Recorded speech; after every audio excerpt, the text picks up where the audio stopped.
Kita siapkan hati, kita akan terima firman Tuhan pada sesi yang keempat ini. Tundukkan kepala sejenak, kita satu dalam doa. Terima kasih Tuhan, kami siap menerima sesuatu yang baik pada kesempatan siang hari ini. Kami percaya ini siang berkat, siang anugerah, siang kemurahan Tuhan buat hidup kami sebagai orang percaya, di mana kami akan menerima sesuatu yang baik dari kebenaran firman-Mu. Isi hati-Mu disampaikan di hati kami yang berakar, bertumbuh, berbuah, menjadi berkat dalam kehidupan kami. Hamba doa Tuhan yang kudus, kali ini bibir hamba kata kalimat, ucapan, ayat, poin, dan bagiannya hanya berasal daripada-Mu. Di dalam nama Bapa, Putra dan Kudus, setiap jemaat Tuhan yang menyaksikan bersama kita katakan amin. Haleluya, puji Tuhan. Mari kita siapkan hati, karena inilah tema yang akan saya sampaikan di sesi yang keempat, di balik tantangan besar. Ini dia. Gambarnya aja udah mengerikan. Ada sebuah kapal sedang terombang-ambing di tengah kondisi badai di lautan. Dan inilah tema yang akan saya jelaskan kepada setiap jemaat Tuhan, di balik tantangan besar. Keluaran pasal 14 ayat 15 sampai dengan ayat yang ke-23. Keluaran pasal yang ke-15, 14 maksud saya, ayat 15 sampai dengan ayat yang ke-23. Jadi ini peristiwa di mana bangsa Israel menghadapi tantangan paling akhir dari kerajaan Mesir. Dan setelah itu mereka berhasil menyeberangi Laut Merah. Perhatikan Keluaran pasal 14 ayat 15 sampai dengan 23. Jemaat Tuhan yang tidak pegang Alkitab jangan khawatir, di sebelah kanan saya akan ada ayat-ayat yang sudah dipersiapkan. Perhatikan. Berfirmanlah Tuhan kepada Musa, mengapakah engkau berseru-seru demikian kepadaku? Katakanlah kepada orang Israel supaya mereka berangkat. Dan engkau angkatlah tongkatmu dan ulurkanlah tanganmu ke atas laut dan belahlah airnya, sehingga orang Israel akan berjalan dari tengah-tengah laut di tempat kering. Tetapi aku akan mengeraskan hati orang Mesir, sehingga mereka menyusul orang Israel. Dan terhadap Firaun dan seluruh pasukannya, kereta dan orangnya yang berkuda, aku akan menyatakan kemuliaanku. Maka orang Mesir akan mengetahui bahwa akulah Tuhan, bahwa aku memperlihatkan kemuliaanku terhadap Firaun, keretanya dan orangnya yang berkuda. Kemudian bergeraklah malaikat Allah yang tadinya berjalan di depan tentara Israel, lalu berjalan di belakang mereka, dan tiang awan itu bergerak dari depan mereka lalu berdiri di belakang mereka. Demikianlah tiang itu berdiri di antara tentara orang Mesir dan tentara orang Israel. Dan oleh karena awan itu menimbulkan kegelapan, maka malam itu lewat, sehingga yang satu tidak dapat mendekati yang lain semalam-malaman itu. Perhatikan ayat 21, Alkitab bilang begini, lalu Musa mengulurkan tangannya ke atas laut, dan semalam-malaman itu Tuhan menguakkan air laut dengan perantaran angin timur yang keras, membuat laut itu menjadi, apa kata Alkitab, menjadi kering, maka terbelahlah air itu. Demikianlah orang Israel berjalan di tengah-tengah laut di tempat kering, sedang di kiri dan kanan mereka air itu sebagai tembok bagi mereka. Orang Mesir mengejar dan menyusul mereka, segala kuda Firaun, keretanya dan orangnya yang berkuda sampai ke tengah laut. Nah, ini peristiwa yang gak asing di telinga kita sebagai orang Kristen, karena cerita ini adalah cerita yang sangat mendunia, di mana satu keajaiban yang it's very impossible gitu, nggak mungkin terjadi. Secara fisika nggak mungkin, secara science fiction juga kayaknya sangat-sangat sukar. Jadi Alkitab bercerita satu kali ketika mereka coba keluar dari Mesir, menyeberang memasuki tanah perjanjian, mereka harus melewati satu rintangan yang sangat besar, tantangan yang mustahil, namanya Laut Merah. Di mana laut itu ya nggak bisa diseberangi dengan sangat mudah. Tapi Alkitab katakan tadi Tuhan membelah. Dan sebenarnya saudara, dalam hidup kita sebagai orang percaya, Laut Merah itu selalu ada di depan kita. Di depan bisnis usaha kita, di depan keluarga kita, di depan masa depan kita. Dan kalau kita nggak memiliki iman pengharapan yang kuat, maka tantangan besar itu akan menjadi jalan buntu bagi kita. Tapi saya percaya, sebagai orang-orang yang memiliki iman teguh di dalam Tuhan, di balik tantangan ada makna yang besar untuk kita melihat kemuliaan Allah di dalam kehidupan setiap kita. Dalam dunia bisnis itu dikenal sebuah istilah high risk, high return. Low risk, low return. Resiko besar, untung yang diterima juga biasanya besar. Tapi sebaliknya, resiko kecil, untungnya juga kecil. Makanya kalau saya tanya sama jemaat Tuhan gini, mana lebih besar, gaji pilot sama gaji driver mobil? Gaji pilot sama gaji driver mobil. Kan kalau pilot itu yang membawa kendaraan, kalau driver mobil ya yang bawa mobil. Mana lebih besar biasanya gajinya? Iya. Mana lebih besar? Gaji driver mobil sama driver motor. Yang bawa motor, mana yang biasanya lebih besar? Iya, yang bawa motor online sama yang pangkalan aja beda. Yang ojek online sama ojek pangkalan itu bisa nggak sama penghasilannya. Mana lebih mahal, ojek online sama ojek payung? Ya, ojek payung itu lebih murah lagi. Pokoknya kalau udah pilot itu gajinya pasti besar. Di bawahnya ada yang bawa mobil, di bawahnya ada yang bawa motor, ya kan? Apa sih alasannya kenapa salary mereka lebih besar? Yang pertama tentunya biaya untuk bisa mendapat pekerjaan itu juga tidak sedikit. Kalau mau jadi pilot itu biayanya mahal sekali, ya kan? Persyaratannya juga nggak mudah. Bahkan bukan cuma bisa bicara tentang biaya, tingkat tingkat kesulitannya juga berbeda. Semua orang bisa bawa mobil, tapi nggak semua orang bisa bawa pesawat, ya kan? Saudara pernah lihat nggak kokpitnya pesawat itu? Itu waduh penuh dengan tombol. Saya juga belum pernah masuk langsung, ya kan? Saya cuma lihat aja. Terkadang kalau naik pesawat, pintu pilot lagi kebuka, saya suka ngintip. Wih, tombolnya banyak. Bahkan satu kali ada jemaat Tuhan, dia pekerjaannya pilot. Saya tanya, Pak, kalau bawa pesawat itu udah berapa lama? Dia bilang udah sekian belas tahun. Terus saya tanya, Pak, hafal nggak? Ya sehafal-hafalnya kita, buku pedoman itu selalu tersedia deket sama kita. Kenapa? Karena memang tingkat kesulitannya nggak mudah. Banyak sekali yang harus diatur. Itu pesawat. Biayanya berbeda, tingkat kesulitannya berbeda. Apalagi yang membedakan gajinya? Tingkat resikonya. Bawa pesawat itu resikonya lebih tinggi daripada bawa mobil. Dan juga sebaliknya terus sampai ke bawah. Dan demikianlah seringkali tantangan atau resiko itu memberi sebuah nilai kepada sesuatu. Makanya dokter saja kan berbeda-beda. Semakin spesialis, semakin lebih spesifik yang dapat dikerjakan oleh dokter, salary-nya juga berbeda.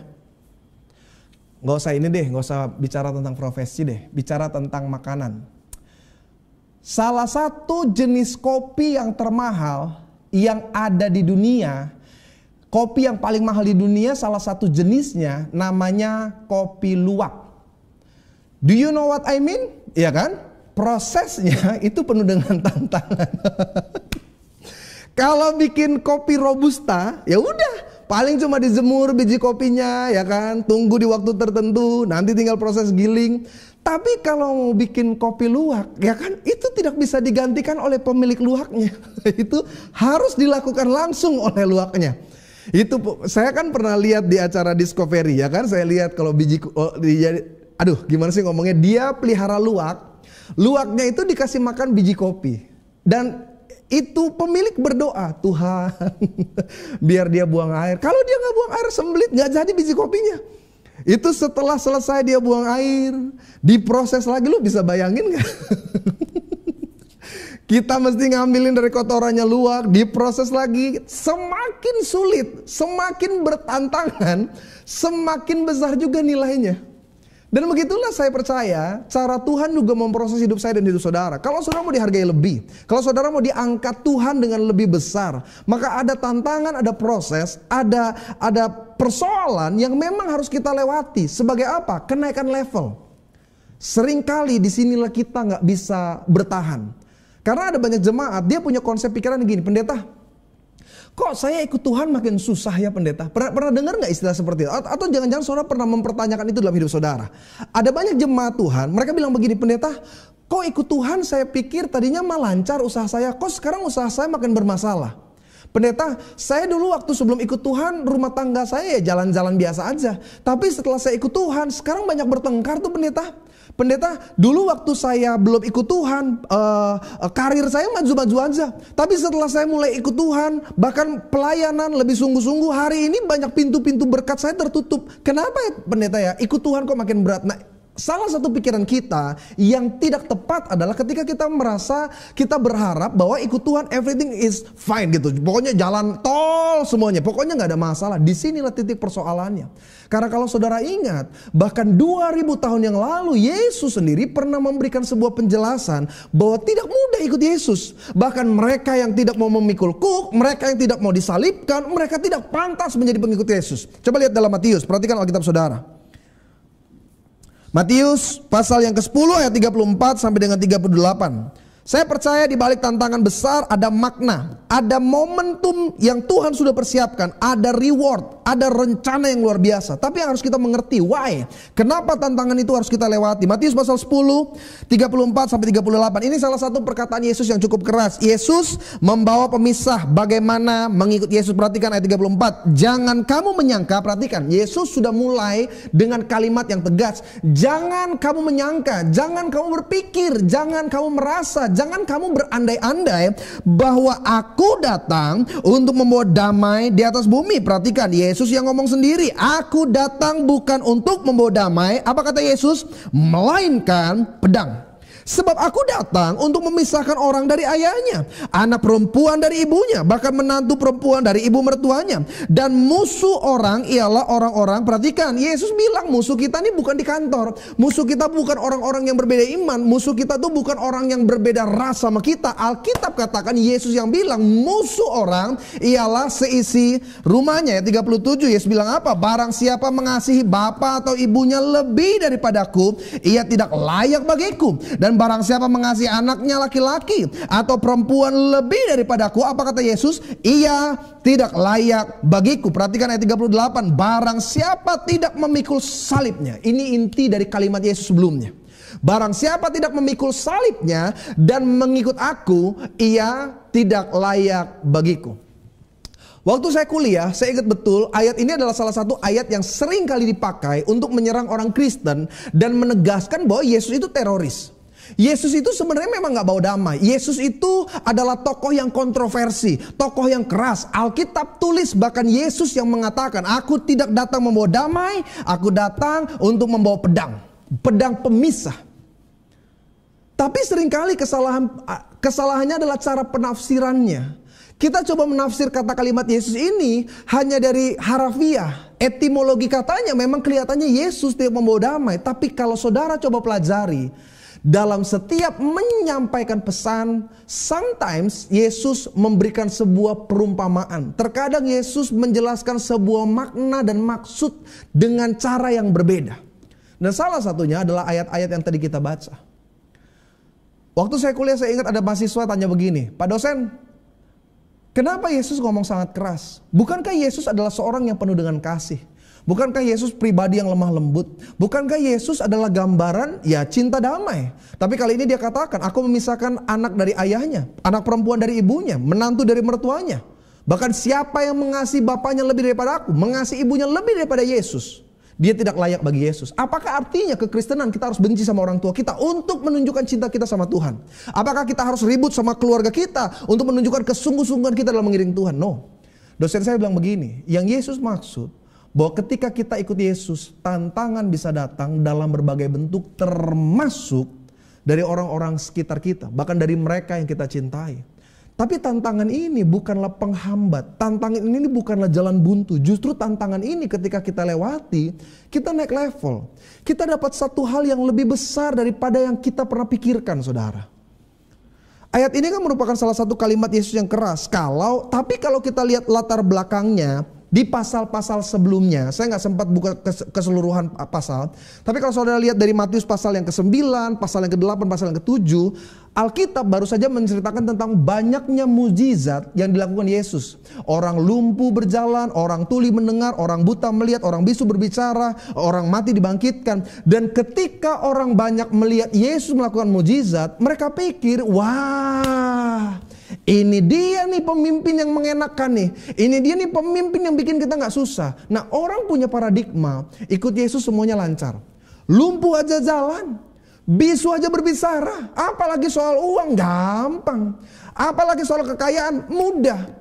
Dan ketika itulah Yesus mengerti bahwa motivasi orang ikut Yesus cuma ingin enak, cuma ingin gampang, cuma ingin mudah. Dan saudara tahu gak, ini kan sebenarnya penyakit orang Kristen zaman sekarang. Kalau kita mau jujur, salah satu alasan kita datang ke gereja adalah supaya kita diberkati. Makanya ada banyak orang kalau di gereja, saya udah perhatiin betul. Waktu puji-pujian nggak ada respon. WL dia udah mau mati keringetan gitu kan, semangat. Hari ini, dia bilang, ayo jemaat Tuhan bertepuk tangan. Dia mah di gereja gini aja. Nggak ada semangatnya. Waktu khotbah, Ada jemaat kalau yang lagi dengar khotbah tuh seperti lagi berburu gitu ya. Pokoknya dia lihat pendeta tuh kayak rusa gitu. Dia mau tembak rasanya. Ada yang jemaat tuh dia catat. Saya seneng tuh lihat jemaat kalau dengar khotbah tuh dicatat. Walaupun gak pernah dibaca lagi, yang penting dia catat aja dulu ya kan. Dia gak pernah baca lagi, yang penting catat. Tapi ada jemaat Tuhan kalau dengar khotbah tuh antara hidup dan tidak hidup. Saya gak tahu, mungkin rohnya di dunia astral kali ya kan. Dia lihat pendeta tapi kosong. Pernah lihat Mr. Bean? Nah, Mr. Bean kalau di gereja kan gitu kan, pendeta khotbah dia. Itu banyak jemaat gitu. Ada banyak jemaat kalau lagi khotbah dia nggak ngerti firmannya, yang dia tahu lampu di gereja, oh, bagus ya lampunya ya, berapa watt nih lampunya nih. Tapi waktu doa berkat, ya kan, waktu puji-pujian, penyembahan nggak ada ekspresi. Waktu firman nggak ada yang nyambung. Tapi waktu pendeta bilang angkat kedua tanganmu kita akan terima berkat daripada, wih, pokoknya seperti I can fly gitu. Kenapa? Karena motivasinya. Dia pikir kalau saya dekat sama Tuhan, saya diberkati, saya cuan lah, saya pokoknya untung, saya berkelimpahan. Yes, saya amin untuk itu.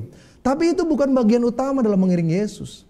Karena sebelum engkau dapat yang besar, sebelum engkau dapat hal yang luar biasa, Yesus katakan apa? Setialah dulu dalam perkara kecil. Tantangan-tantangan yang kau lewati membuat engkau terlihat engkau layak diberkati atau engkau tidak layak diberkati. Makanya kalau saudara ingat dalam Matius pasal 16, Yesus bahkan pernah menyampaikan hal ini dengan tegas kepada Petrus. Coba lihat Matius pasal 16 ayat 24. Karena banyak orang pikir mengikuti Yesus itu ya enak, pokoknya gak ada masalah. Tapi kalimat yang sama juga Yesus pernah bilang sama Petrus. Perhatikan ayat yang ke-24 dari Matius pasal 16. Tadi kan kita Matius pasal 10, ini pasal 16. Petrus masih punya pola pikir yang sama. Yesus berkata kepada murid-muridnya, setiap orang yang mau mengikut aku jelas ia harus menyangkal dirinya, memikul salibnya dan mengikut aku. Kata salib hari ini dengan 2000 tahun yang lalu sangat jauh berbeda maknanya. Hari ini kita lihat salib sebagai sebuah penghormatan, keimanan, sebagai sebuah kebanggaan. Tapi salib 2000 tahun yang lalu adalah sebuah pesakitan, sebuah kutuk, bahkan satu hal yang sangat ditakutkan oleh banyak orang zaman itu. Tapi Yesus bilang, kalau engkau mau ikut aku, engkau harus memikul salib. Kenapa Yesus ngomong ini? Coba perhatikan ayat sebelumnya. Matius 16:21. Matius 16 ayat 21. Sejak waktu itu Yesus mulai menyatakan kepada murid-muridnya, perhatikan, bahwa dia harus pergi ke Yerusalem dan menanggung banyak penderitaan dari pihak tua-tua, imam-imam kepala dan ahli-ahli Taurat, lalu dibunuh. Perhatikan, Yesus sudah cerita tentang kematiannya, lalu dibunuh dan dibangkitkan pada hari yang ketiga. Ayat 22. Perhatikan apa yang dikatakan oleh Alkitab. Tetapi Petrus menarik Yesus ke samping dan menegur dia.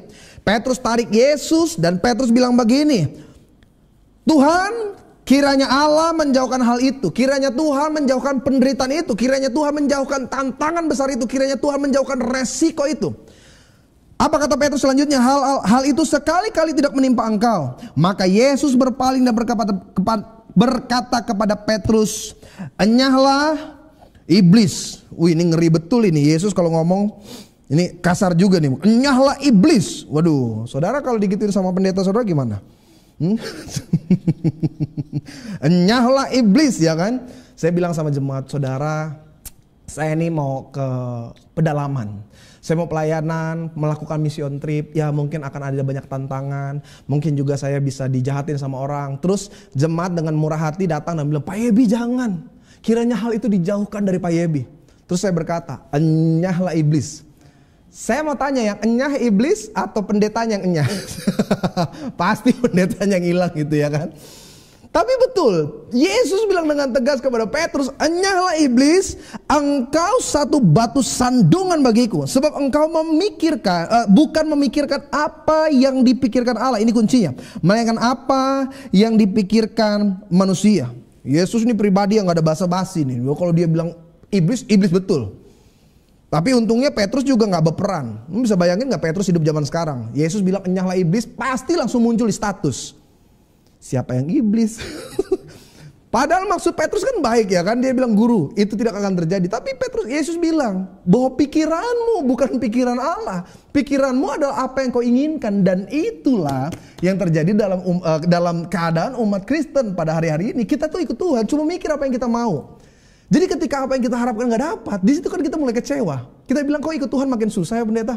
Ikut Tuhan kok saya nggak untung-untung? Ikut Tuhan kok saya nggak makin sukses? Ikut Tuhan kok saya nggak makin kaya pendeta? Ikut Tuhan kok saya nggak sembuh-sembuh? Ikut Tuhan kok keluarga saya makin berantakan? Karena kita pikir apa yang kita mau. Kita lupa apa yang Tuhan inginkan dan rancangkan dalam hidup saya dan hidup saudara. Makanya kepada setiap jemaat Tuhan, Pak, Bu, saya selalu percaya ada makna di balik tantangan yang besar. Nah, ada beberapa poin yang saya mau tegaskan. Apa sih pendeta makna di balik tantangan yang besar? Kalau saudara lihat kisah bangsa Israel ketika mereka keluar dari Mesir, perhatikan cerita tentang 10 tulah. Saudara tahu kan 10 tulah air menjadi darah, lalu keluar kodok dan nyamuk, lalat, belalang, sampai dengan akhirnya tulah yang ke-10 seluruh anak sulung harus mati pada satu malam. Nah, yang menarik begini, kalau saudara perhatikan kisahnya, seakan-akan kenapa harus terjadi 10 tulah? Kalau Tuhan mau tolong dari awal aja. Dari awal Musa bertemu dengan Firaun langsung keluar. Tapi Alkitab tulis berkali-kali Tuhan mengeraskan hati Firaun. Dan ini kan sebenarnya pertanyaan, why? Kalau Tuhan mau membebaskan, kenapa Tuhan persulit? Kalau Tuhan ingin tolong, kenapa Tuhan bikin kayaknya nggak mudah gitu? Dan sebenarnya kan pertanyaan ini juga terjadi dalam hidup kita. Ada banyak kita bilang begini, pendeta, saya udah doa-doa loh. Kok kayaknya nggak ada pertolongan Tuhan? Bahkan seakan-akan masalahnya makin lebih besar. Pendeta, saya tuh sampai puasa loh. Tapi kok kayaknya nggak ada jalan keluar? Kok nggak ada sen yang Tuhan berikan sama saya? Seakan-akan persoalan saya makin nggak ada jalan keluarnya. Disinilah iman pengharapan kita diuji. Seberapa besar engkau memiliki pengharapan yang teguh di dalam Tuhan. Waktu bangsa Israel mau keluar, tulah pertama, sebenarnya Firaun udah bilang, Musa sini. Udah deh, ini saya udah susah nih, air jadi darah nih. Saya mau minum aja udah susah, mandi juga susah. Udah, bawa aja umatmu. Tapi setelah perintah itu, Tuhan mengeraskan kembali. Bukan karena Firaun malu, bukan karena Firaun yang berencana, nggak jadi deh. Tapi Tuhan yang membuat keras hati Firaun. Berapa kali? Lebih dari 10. Karena kali yang ke-10 anak Firaun yang sulung itu mati. Firaun udah habis daya. Seluruh bangsanya sudah menderita penyakit sampar, belerang turun dari langit, gelap selama 3 hari 3 malam, dan segala tulah yang lainnya. Sebenarnya Firaun udah bilang, udah deh, saya udah gak kuat. Tapi apakah sampai situ? No. Tuhan masih terus berikan tantangan besar. Tuhan masih terus mengeraskan hati Firaun sampai bangsa Israel udah keluar dari Mesir, tinggal nyebrang, bayangin. Soalnya jangan pikir dari peristiwa 10 tulah itu sampai ke depan Laut Merah itu sebentar, enggak, itu jaraknya cukup jauh. Dengan jumlah ratusan ribu jiwa itu butuh waktu banyak itu. Tapi Tuhan masih tetap bikin hati Firaun keras. Kenapa? Karena ada makna besar saudara di balik setiap tantangan. Jadi kalau hari ini saudara lihat kayaknya pintu masalahnya makin gak kebuka, persoalannya makin sulit, keadaan yang kita harapkan makin gak terjadi. Sebenarnya engkau sedang melewati step demi step. Engkau tinggal bertahan aja karena ada makna besar di balik tantangan yang besar. Coba lihat Keluaran pasal 14 ayat ke-17. Perhatikan ini ayat yang tadi kita baca. Apa sih maksud Tuhan di balik tantangan yang besar? Keluaran 14 ayat 17, tetapi sungguh aku, apa kata Tuhan? Mengeraskan hati orang Mesir. Kali ini bukan cuma hati Firaun, hati orang Mesir dikeraskan sama Tuhan. Padahal sebelumnya, di ayat sebelumnya kalau saudara baca, waktu Israel mau keluar itu, orang Mesir itu dilembutkan dulu hatinya, sampai mereka ngasih emas, ngasih harta benda itu sama orang Israel untuk keluar dari Mesir. Ini bawalah emasnya nih, ini bawalah hartaku. Tapi setelah mereka keluar, Tuhan mengeraskan hati rakyatnya. Perhatikan, sehingga mereka menyusul orang Israel dan terhadap Firaun dan seluruh pasukan keretanya dan orang yang berkuda. Perhatikan, aku akan menyatakan apa? Kemuliaanku. Jadi ada makna yang paling besar di balik setiap tantangan. Yang pertama, Tuhan ingin dipermuliakan di balik setiap persoalan-persoalan itu. Saya pernah jelaskan di khotbah-khotbah saya sebelumnya. Semakin luar biasa sebuah kesaksian, pasti tantangannya juga semakin luar biasa. Sampai sini saudara paham maksud saya. Semakin mantap cerita kesaksiannya, biasanya persoalannya juga semakin mantap gitu. Dan itu kan yang dibuat dalam sebuah film. Film itu makin ngegreget gitu, makin kelihatannya sulit nih musuhnya, di situ justru makin menarik, ya kan? Tapi selalu happy ending. Kalau lihat film jagoan, ya kan, pokoknya kalah aja bawaannya. Pokoknya sampai nggak berdaya, sampai di titik tertentu kayaknya, waduh musuhnya terlalu kuat. Tapi percaya deh, di ending film pasti menang. Makanya kan baru muncul tuh berapa minggu yang lalu muncul film yang durasinya lama, Justice League Snyder Cut. Tahu nggak saudara? Jadi film Justice League itu kan ada 5 jagoan kalau nggak salah. Batman. Kok pendeta tahu? Iya iyalah kan gua gaul ya kan. masa cuma taunya Petrus, Yakobus, Yohanes ya kan itu. Itu mah film 12 murid Yesus. Ini film Justice League. Itu ada Batman, ada Wonder Woman, ada Cyborg, ada Aquaman, ada The Flash. Oh ada 6 jagoannya. Ada Superman. Ya kan? Dan waktu film dulu awal dibuat itu durasinya bahkan cuma sekitar 2 jam. Saudara tahu nggak kemarin yang keluar versi yang dirilis baru itu? Jadi Justice League versi Snyder Cut. Jadi itu sutradaranya berbeda. Itu dirilis filmnya itu selama 4 jam. Orang kalau nggak ngerti, orang kalau nggak suka, orang kalau nggak tahu isinya pasti udah, aduh gila 4 jam loh. Gereja aja cuma 2 jam gue udah bosan apalagi nonton film 4 jam. Tapi saudara tahu nggak? Penggemar atau penonton antusiasnya itu nggak ngerasa bosen. Kenapa? Itu dikemas menarik.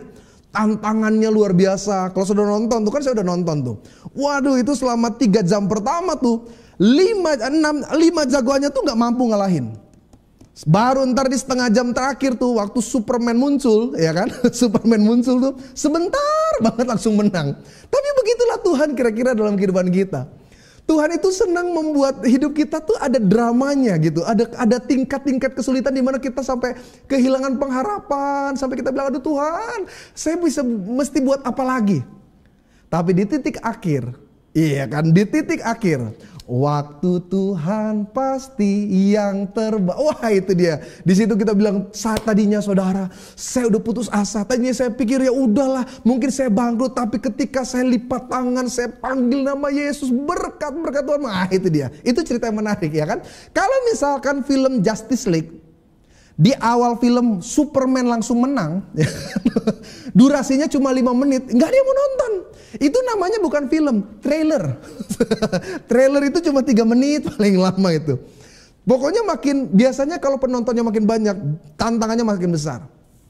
Salah satu rekor film terlama di Indonesia itu judulnya Tukang Bubur Naik Haji The Series. Tukang Bubur Naik Haji The Series. Saudara tahu nggak berapa episode itu?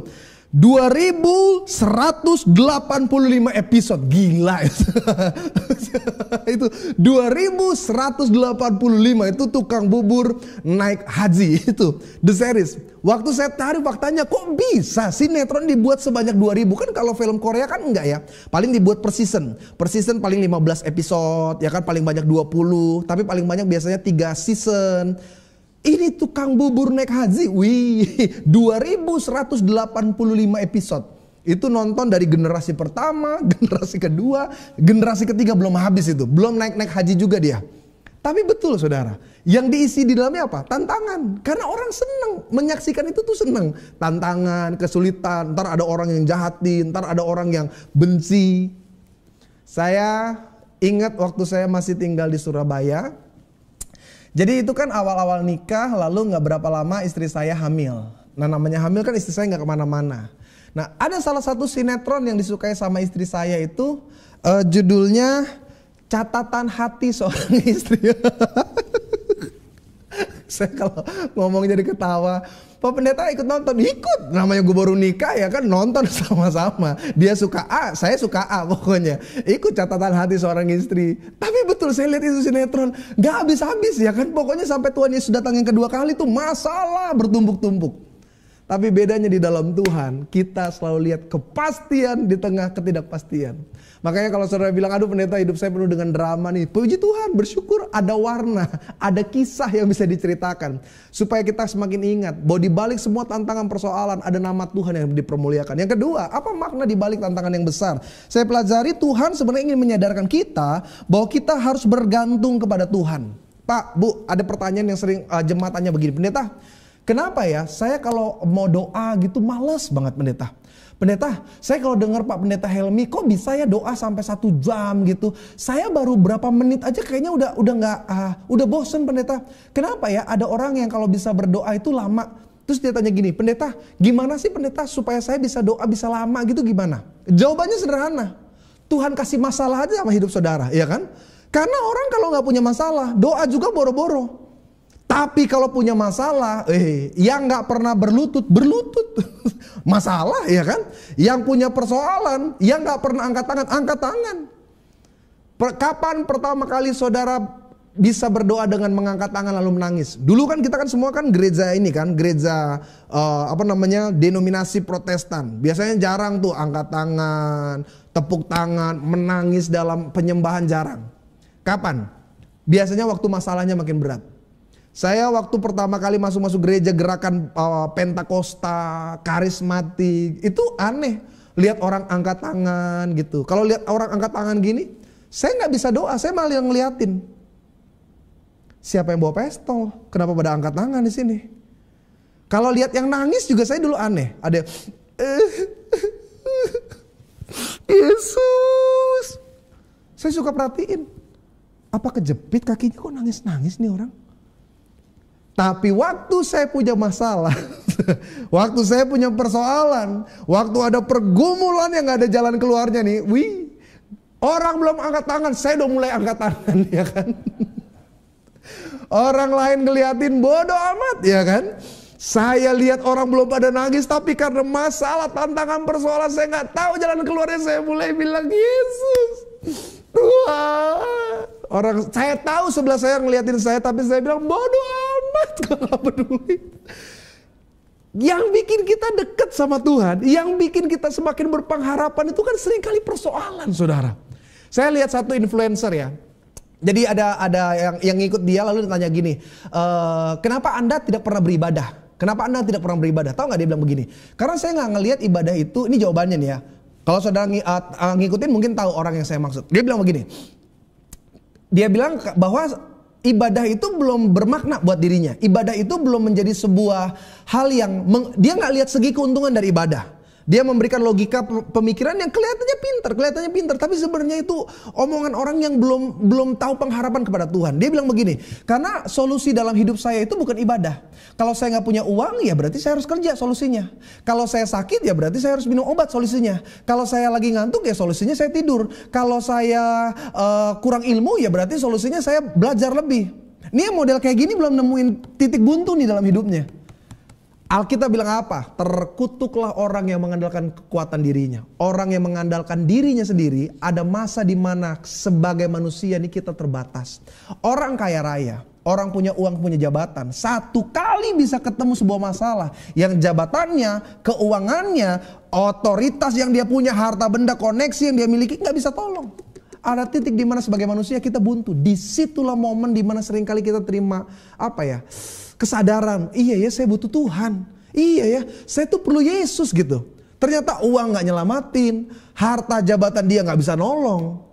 Makanya kalau Tuhan izinin saudara ada masalah, sometimes Tuhan ingin ingetin, ingat kepadaku. Ketika Tuhan izinin engkau disakiti, ketika Tuhan izinkan engkau mengalami penderitaan, sebenarnya Tuhan lagi mau bilang, untuk engkau dekat lagi sama Tuhan. Untuk kita memanggil lagi nama Yesus. Dan yang ketiga, waktu saya nggak banyak. Yang ketiga, apa yang membuat kita mengerti bahwa di balik tantangan besar ada makna yang Tuhan siapkan. Sederhana, karena tantangan membuat kita itu lebih dewasa. Kalau saudara lihat gambar yang disiapkan rekan-rekan multimedia, Pak Didi ini bikin gambar bagus ya. Saudara bisa lihat nggak di sebelah kanan saya nih? Kalau muncul ya, tring ini nih. Seorang yang bisa bawa kapal di tengah lautan ini pasti dia sudah biasa melewati tantangan. Dia nggak bisa jadi seorang kapten. Dia nggak bisa menjadi seorang pemimpin leader dalam sebuah perjalanan dengan menggunakan kapal. Kalau dia memang belum pernah menemukan sebuah tantangan. Kenapa dia makin berani bawa kapal? Bahkan di tengah badai dia berani tetap jalan lewati. Jawabannya sederhana. Karena dia sudah terbiasa juga dengan persoalan-persoalan dalam dunia perlautan. Dia udah ngerti, oh ya nanti begini, nanti begitu. Saya bisa bayangin nggak orang awam tiba-tiba suruh bawa kapal, lalu ketemu badai seperti ini. Kalau kapten, dia takut sebenarnya secara manusia, tapi dia tahu solusinya. Dia tahu karena dia biasa lewati. Dia tetap tenang ya kan, dia putar kemudinya dia coba lawan arah. Kalau saya yang jadi kapten, lalu ombak begini, saya nggak akan bawa lagi kapalnya. Saya akan bilang sama kru, yuk kita doa yuk. Tuhan. Bawalah aku masuk dalam kerajaanmu. Saya udah gak nyetir lagi, pikiran saya udah satu, mati aja pokoknya.